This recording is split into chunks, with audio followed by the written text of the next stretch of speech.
We light our chalice this morning in the spirit of transformation. Nothing stays the same. Everything moving, shifting, changing. May this light guide us to a vision of our shared humanity. I've been thinking about Eddie's topic today about how to make America good again. And it made me think of a phrase I've seen, which is, America is great because America is good. Some variant of that is often attributed to Alexis de Tocqueville, who never said it. But it does seem that Andrew Reed and James Matheson, English ministers who wrote about their travels to the US in the 1830s, said something like that.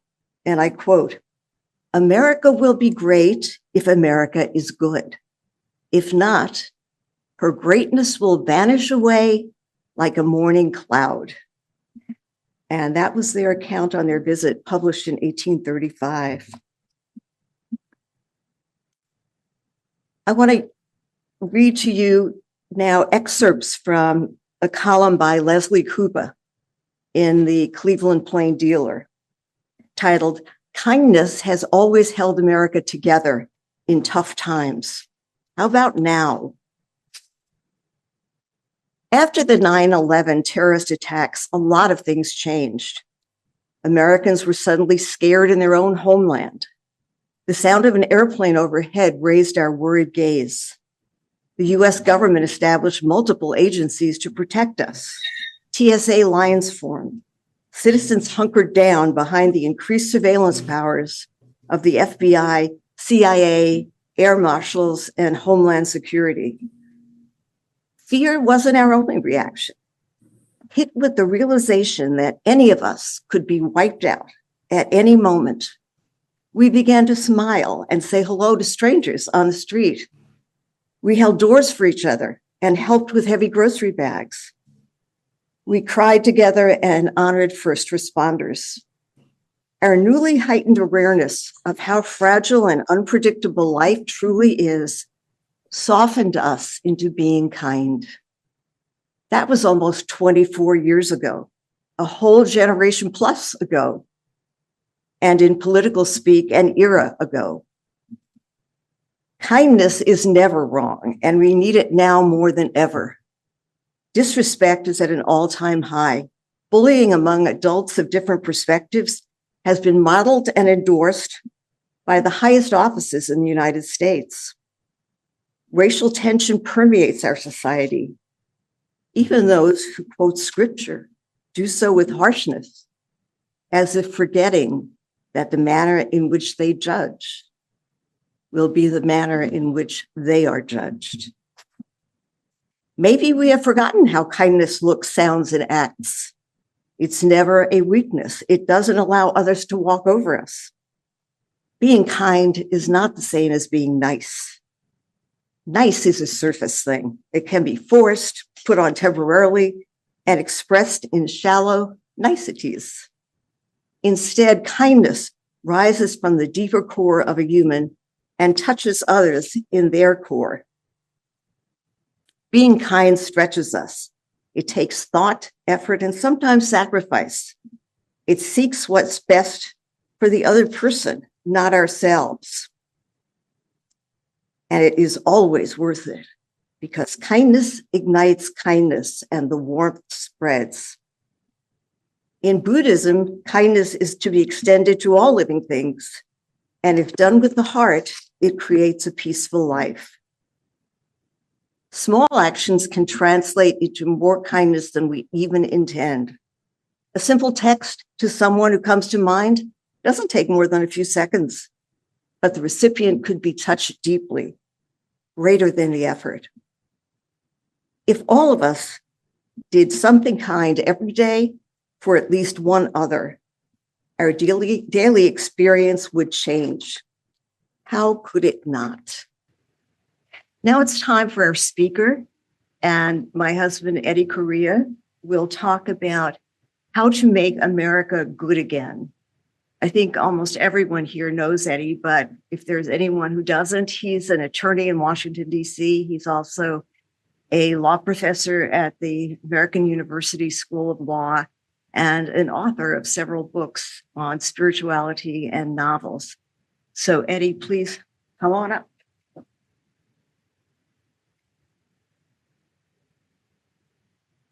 Thanks, Carol. I want to talk about the difference between Make America Great and Make America Good. It's not obvious what it means to be great. It depends upon our test. We can look back in history and see that some nations we would agree to be great. Ancient Greece, probably for their intellectual achievements, artistic achievements. Ancient Rome for its military power and administration of a very large empire. The Islamic Empire had its period of greatness from military conquest, spread of religion. Italy had its moments. Great Britain, of course. In other words, the great, as we traditionally use it, is really they're based on achievements, and based on that test. At least since World War II, maybe since World War I, maybe even earlier, we would say that the United States, based on its strength of its economy and its military strength, its power, is a great nation. So the idea of making America great again, on the idea it was great once and it's not great now, is just really a political slogan. But to say a nation is good is a different idea, because that's a moral judgment. And if we're talking about individuals and we're deciding what's good, we have this issue of what's your ethical theory? Is it a consequentialist based theory that judges the happiness or consequences that you cause?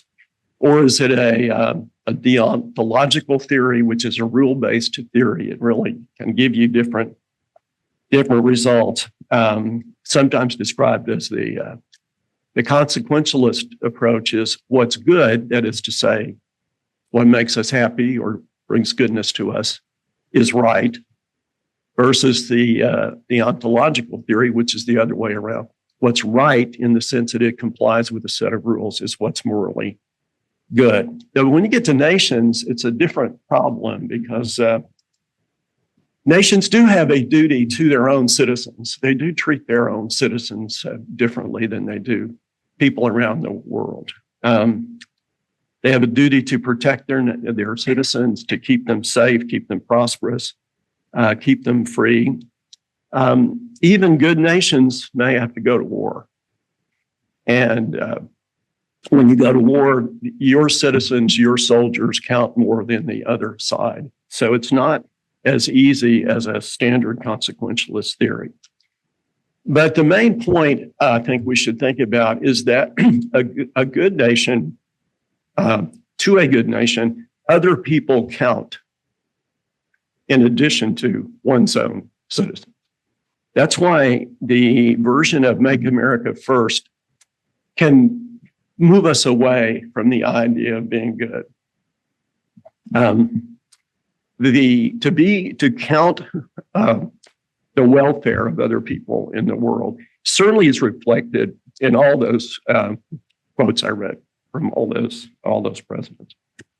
Now, a great nation is usually, once it's great, it's going to be great for a while. But eventually things change. The Roman Empire collapsed. Then the nations that were once too weak to even resist outsiders coming in to control them, they can become great later. We might put China, India in that category. But these things often take centuries, one direction or another, your decline or your rise. But the idea of being a good nation can change. It can change almost overnight. It doesn't take long for new leadership or some crisis to make a nation that was once good less good. Now, as I say, this problem of putting America first, the extreme version of that, it leads to a strategy of taking advantages of weaknesses in other countries to use whatever leverage we have. And we have a lot of leverage from our military strength to our economic strength. But to take advantage of those countries without cards, as the president might say. We can cut off trade. We can impose high tariffs. We can threaten sanctions. We can even threaten the use of force. We can threaten to make Canada the 51st state. We can threaten to take over Greenland, seize the Panama Canal. And we might have the power to do all those militarily. And it also can lead to the idea that if you just use your military strength and drop enough bombs on another country, it will collapse. We can impose our will. We can demand unconditional surrender. That is a hubris that can come if you're caught up in our greatness. Now, we'll see how things go with Iran. Iran is a bad actor on the world stage for sure. It would be a good thing if it didn't have nuclear weapons. It would be a good thing if the current regime would collapse and you had a more popularly supported, tolerant government. It'd be good if it didn't support Hamas and Hezbollah and terrorists around the world. All those things are real about Iran. The one thing seems very unlikely is unconditional surrender. I think one time if you get caught up in the hubris of greatness, you get the idea that if we can just impose all this leverage we have, the other side will collapse. That's not the way sovereign nations typically behave. But even if you were somewhat optimistic about the situation in Iran, we can talk more about that later. I'm not terribly optimistic about it, but there's a scenario that has a good outcome. I'm not sure the probability of that is very high. But even if you were optimistic about that, you would not, it seemed to me, a good nation would not use that approach with its friends and its allies. You might say that if we force Canada to become the 51st state, if we somehow were able to do that, maybe that would add to our greatness. It would certainly expand our territory.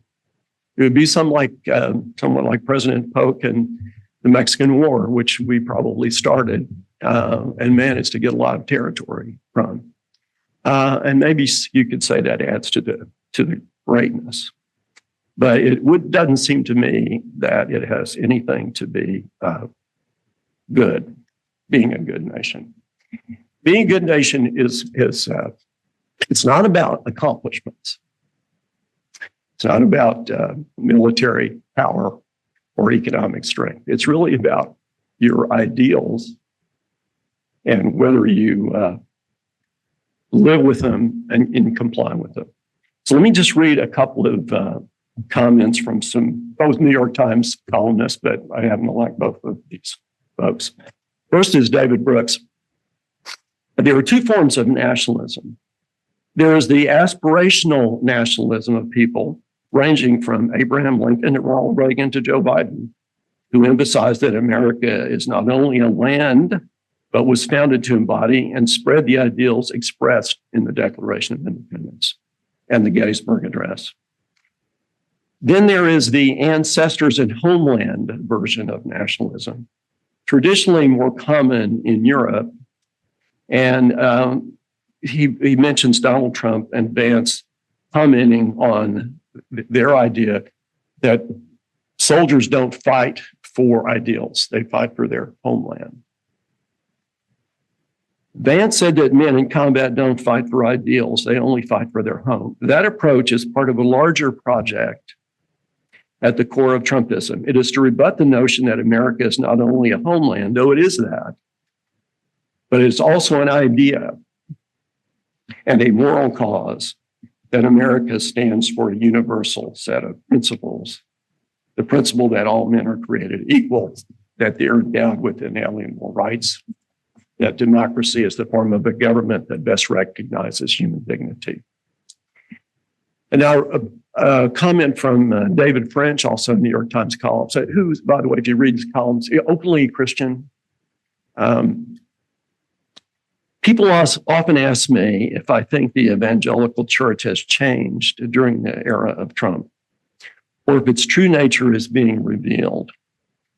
There's not a neat yes or no answer. Certainly, Trump's rise has revealed the extent to which the will to power has always lurked in Christian hearts.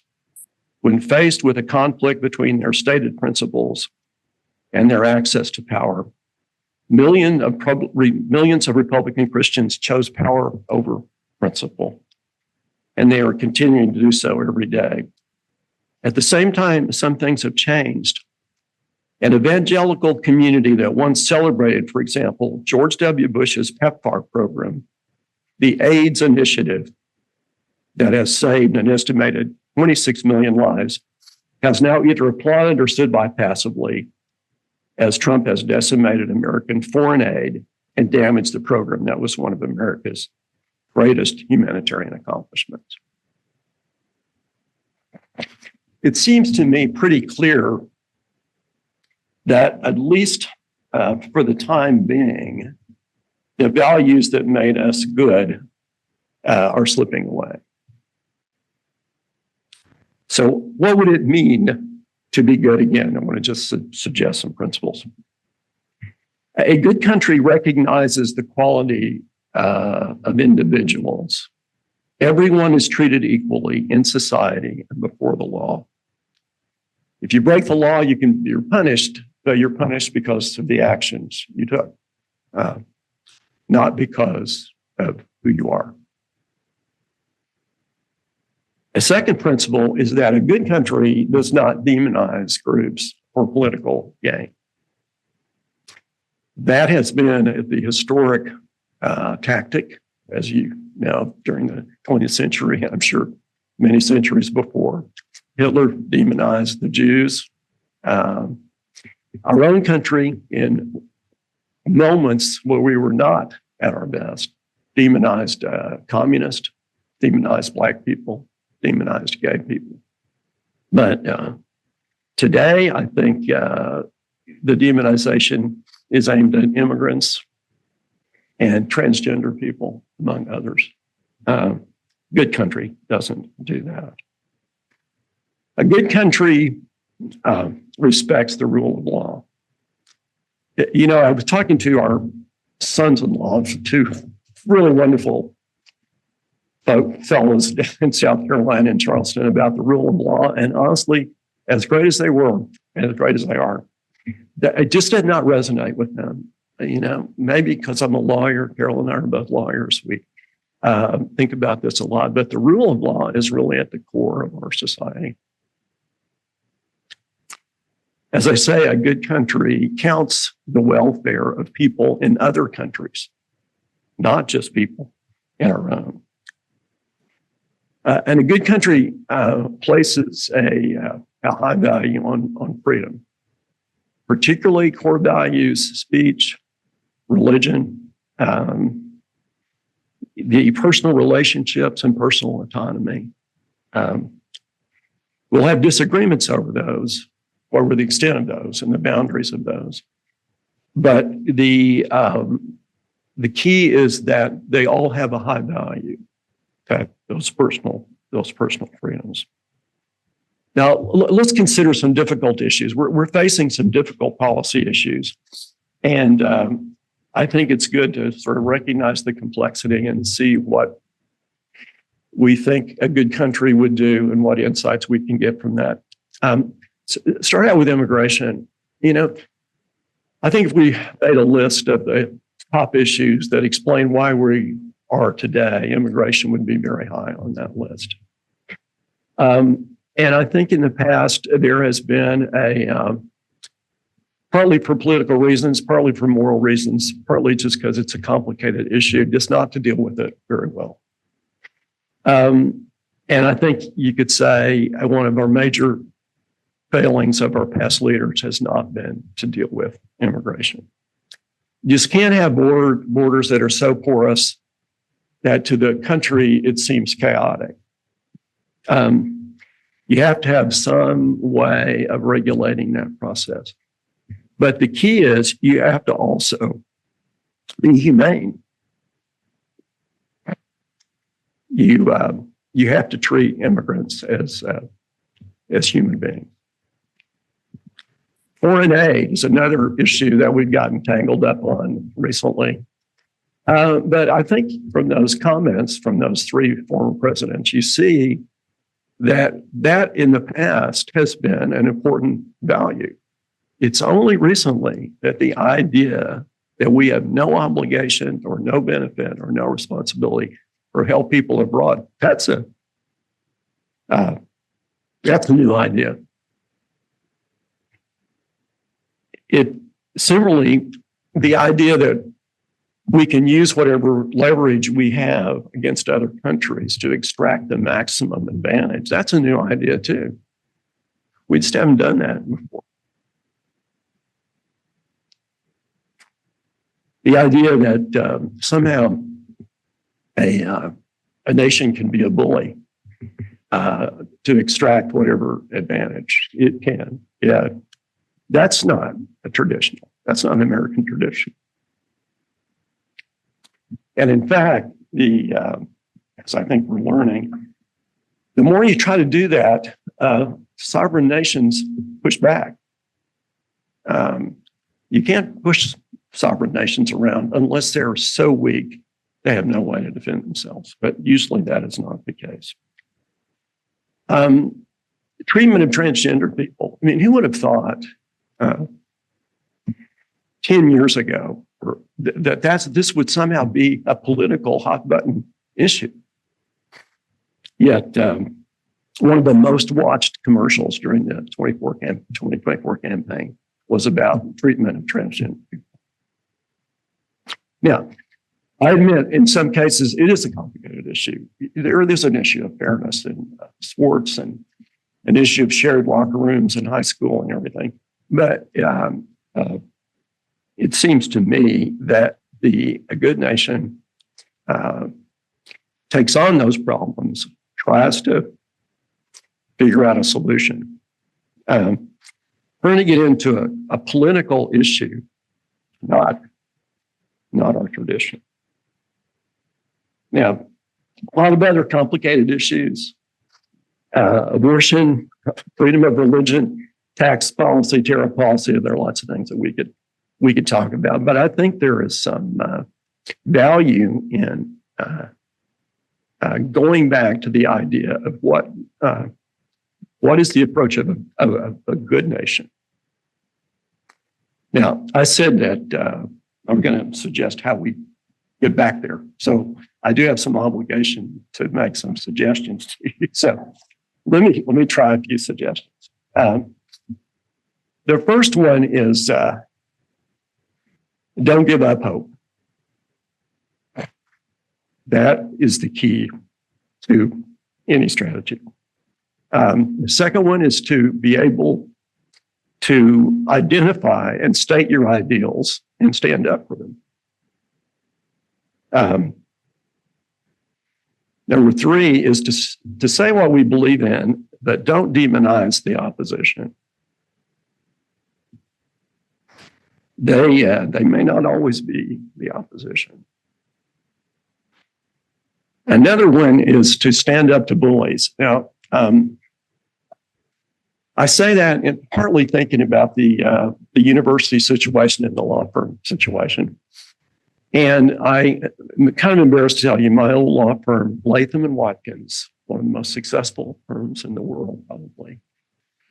I can't tell you how much these folks make. I never did, but they make a lot of money. They caved in. They caved. They did not stand up.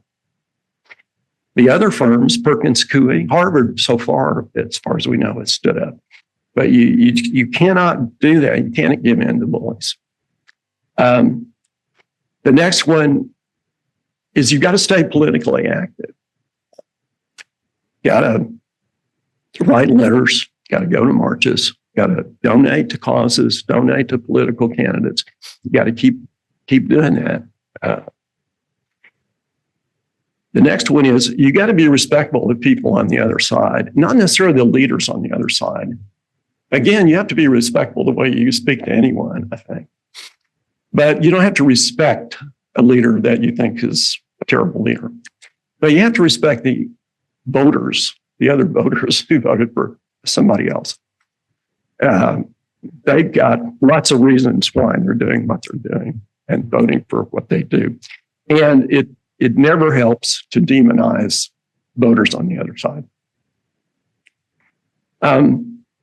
Another good insight, to go back to Michelle Obama, remember when we go low, when they go low, we go high.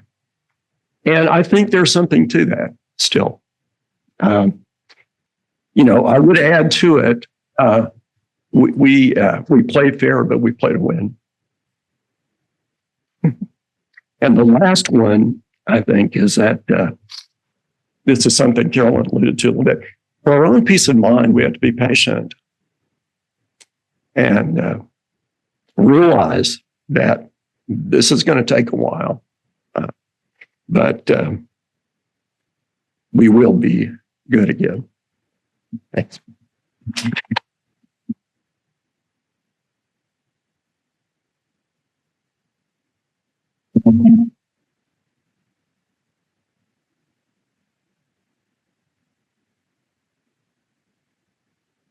Well, thank you, Eddie. And we will now have an opportunity to make comments or ask questions. And I just request that you wait until I bring the microphone so that anybody on Zoom can hear what you're saying. So do we have a question or a comment? Oh, I saw you. Thank you, Eddie. Wonderful talk. So here's a concern that I have, and I wonder if you have some insights about how the legal community might be prepared to respond. Here's what my concern is, that it's very likely that Iran will respond. And my concern is that even a mild response from Iran will provoke Trump to declare martial law and to state that we're at war. And that he might even suspend elections in a state of martial law. So that's one of my major concerns. I was also thinking about Kim Roosevelt and Iran in the first place. We caused regime change in Iran. If I could whisper in the ears of the Iranian people, I would say their best revenge would be regime change here, and for us to get rid of our current president. But anyway, my question is about, do people have their eyes on that? And is there a strategy going forward if Trump decides to declare martial law and suspend voting? Well, there are certainly people thinking about this. There are networks of attorneys who are, I don't know, Carolyn, are sort of on the fringes of one of them, but that's mainly about people being laid off from federal jobs and birthright citizenship and a few things. We haven't been asked to work on martial law, but I have to believe at least at the law school level, the scholarly level, there is a lot of thought about what to do about it. There's the posse comitatus statute that prohibits the military from becoming domestic police officers, essentially. Now, like any law, it only matters if you can enforce it somehow, or if people will comply with it. And the troops in California are right on the border of that. I can tell they just pushed right up to the edge of that without maybe going over the line. And so I think there's still a concern about that.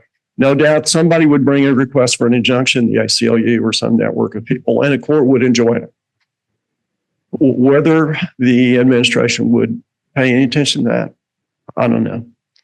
I mean, ultimately, I think that there is such a tradition in this country of of the rule of law, of the government not suspending civil liberties, that I would like to think that the political forces are the ultimate remedy here. That's what's going to keep Trump from doing that. Republicans are going to be looking at an election in 2026. And if they could lose the House, they could lose the Senate if the president pulls them over the cliff with something like that, I think. That's not a guarantee, but that's why I don't worry so much about it. We'll see how it goes. No guarantees, but I believe that's our protection, really.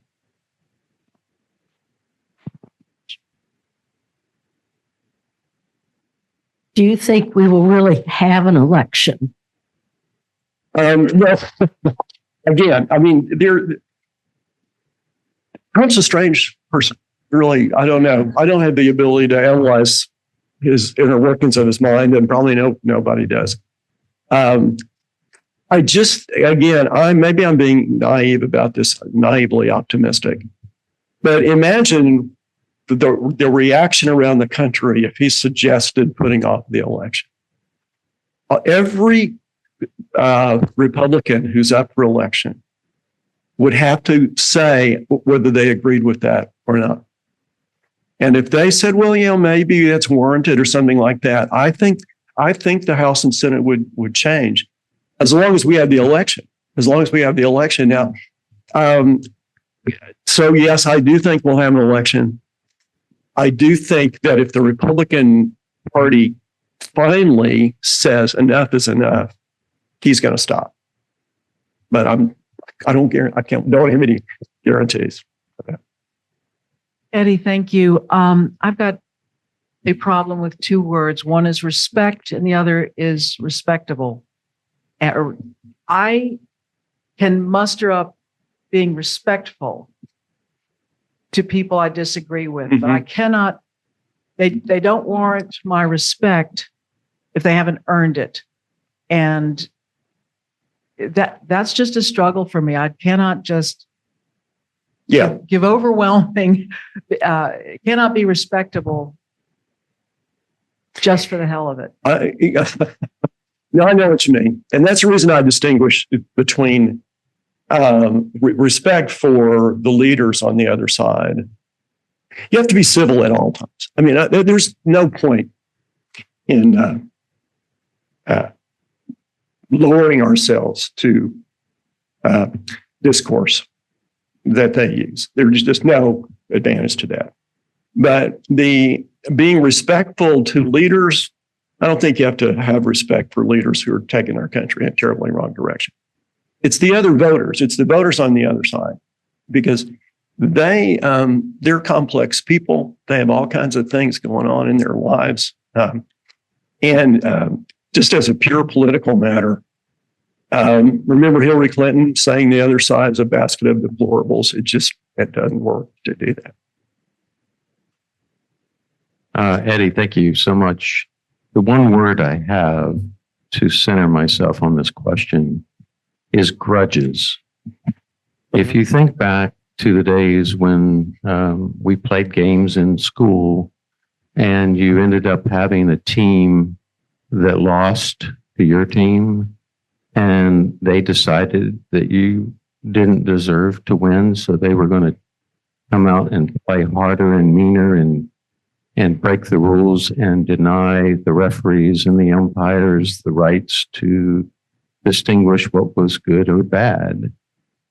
Well, when the Civil War ended, there was a whole nation of people that held those grudges tightly.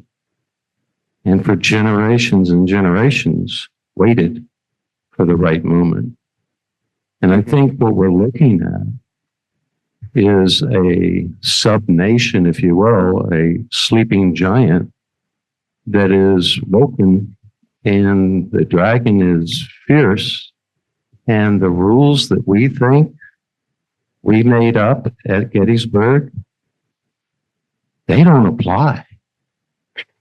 Yeah, I think a couple of things. The reason I included that quote from Abraham Lincoln was, you have to remember when that was said. That was said, Appomattox hadn't happened yet. That was March, and Appomattox was April 9th. So the Civil War was raging. And he starts out, with his famous line, with malice toward God. So I think a lot has to do with, I don't deny one bit, there are grudges and resentments all, 100 years later, 150 years later. But people look to their leaders for whether they should let those demons out, or whether they should keep those demons inside. They looked at their leaders to kind of encourage their better angels, as Lincoln would say.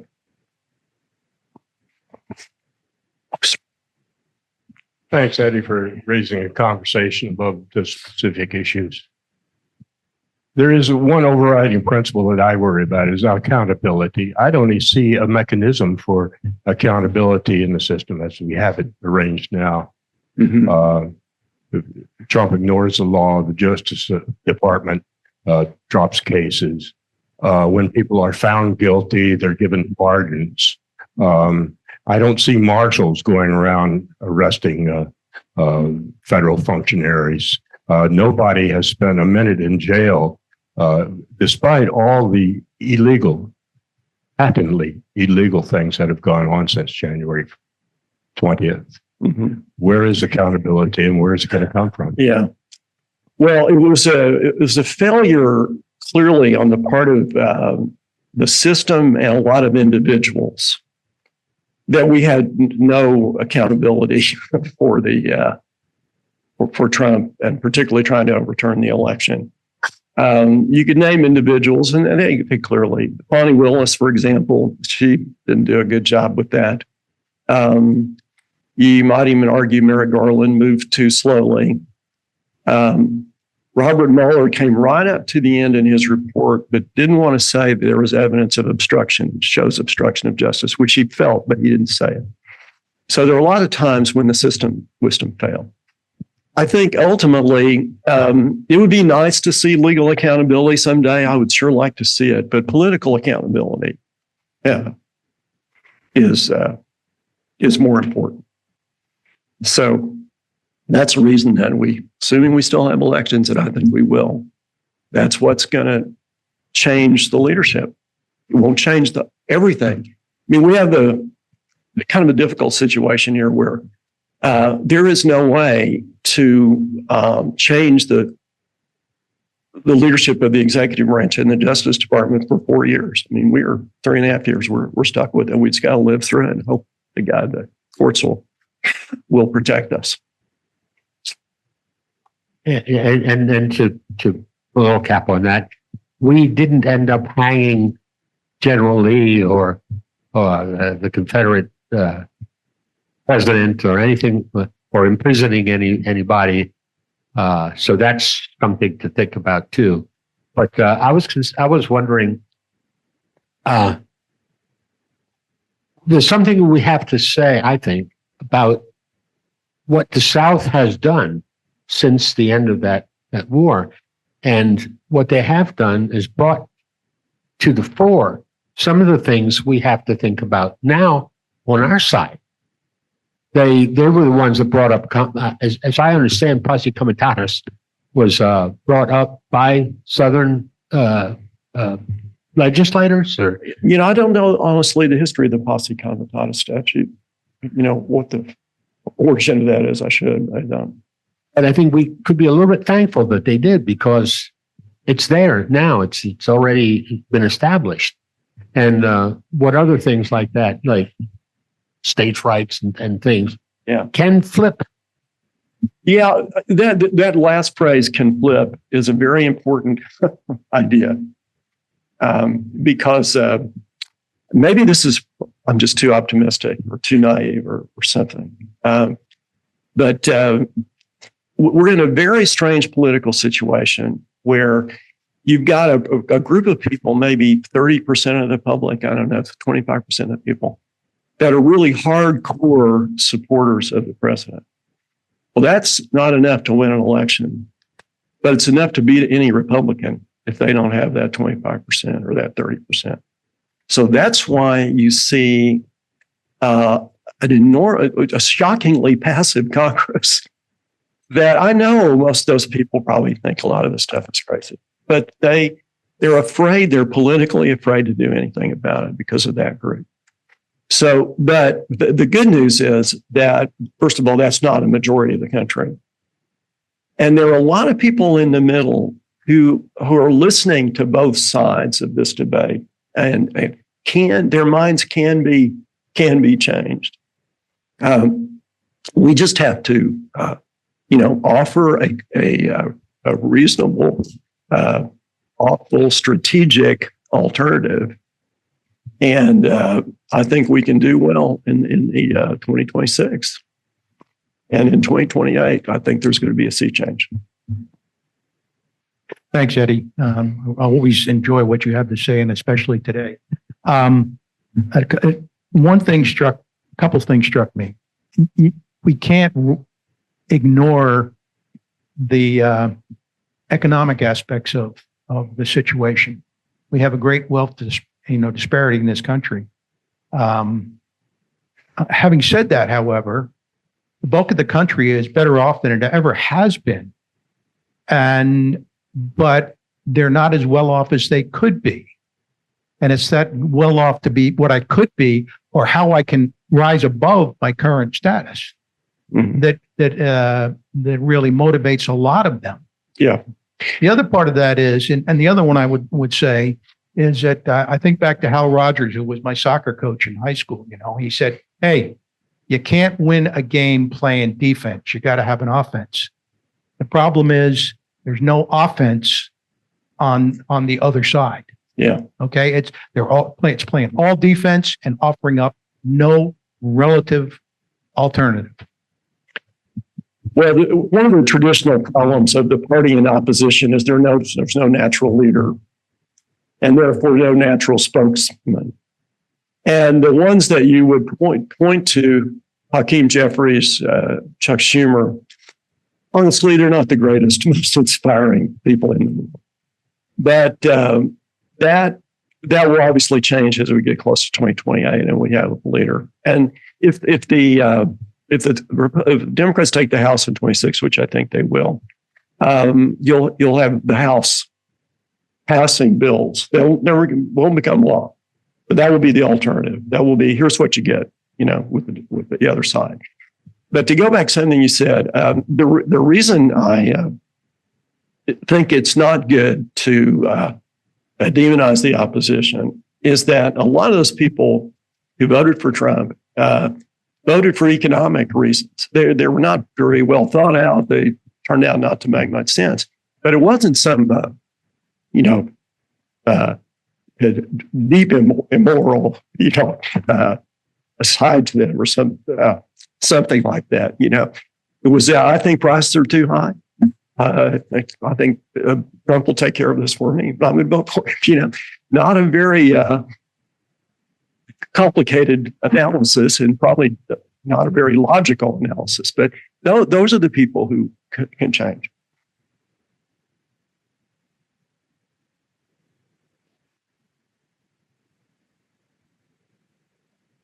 You really have stimulated an exciting conversation, Eddie. Thank you.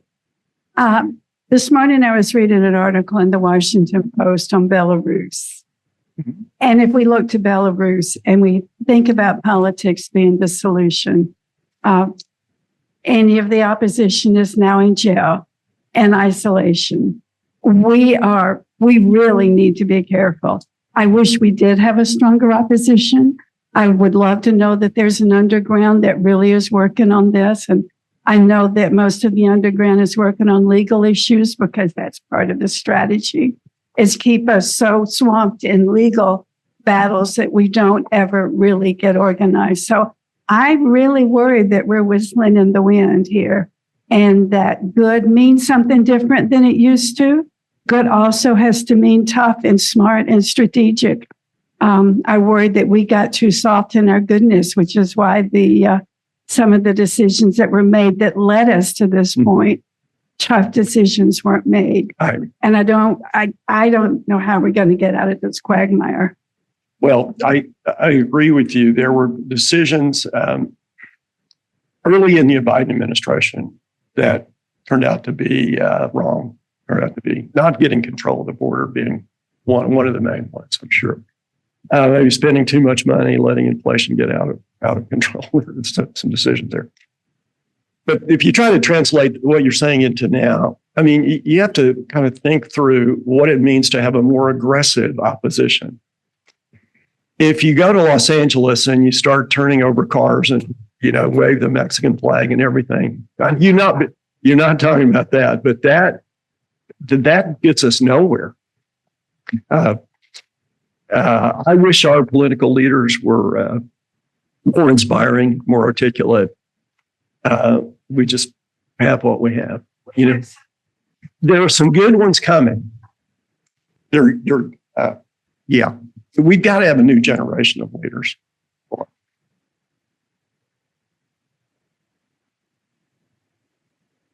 This might be a little off topic, but do you personally foresee an opportunity for a third party to come in as a moderate between what's perceived as two extremes? No. I think that we would have victory in our grasp and that third party would just destroy it completely.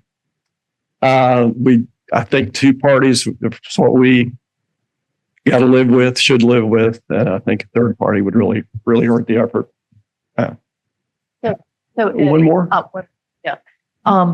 Eddie, you gave us a partial answer before, and we're getting competing messages. And one of the messages is just concentrate on making yourself happy and be joyful and don't pay attention to all this. And I think we have a moral duty to, as you said, pay attention to this and to take action.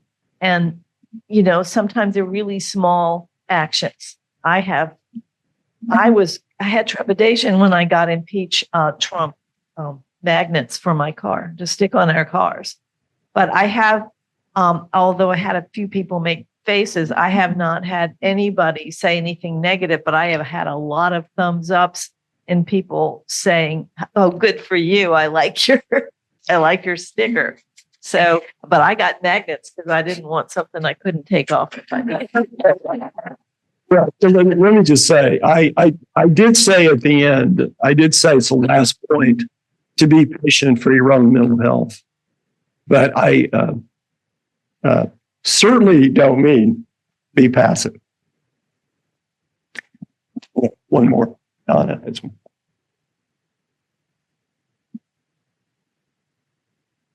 So I have two comments. One is in relation to your magnets. I had a bumper sticker glued onto my car that said, "Make America Green." No, what is it?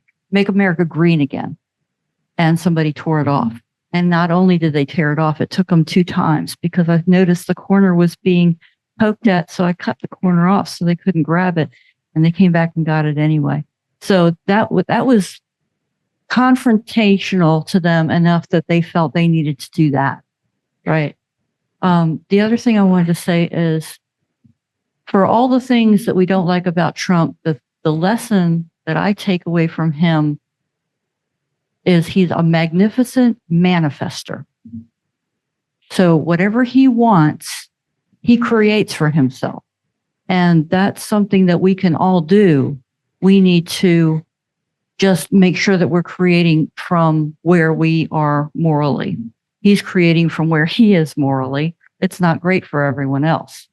But when we create from where we are morally and we take our intention and we put that into words and we share our vision with other people in a place, from a place of love, and we spread our vision for what we want the country to be, that puts into motion the wave, the vibration of love, of creation, of a whole different image.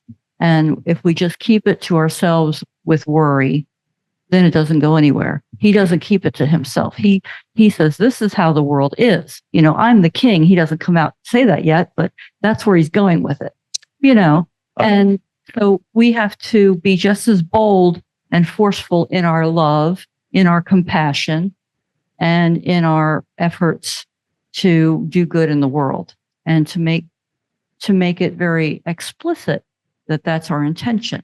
Yeah, I agree. We have to speak out. I agree. Speak up for what we believe in. Okay.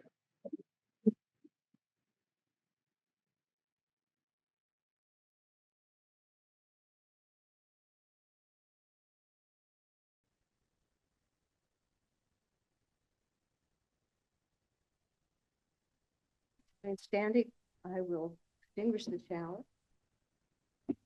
And let me say that as we extinguish this chalice, let us be more compassionate, more just, more holy, and with more love as we go through our week and as we gather and reach out to one another next week.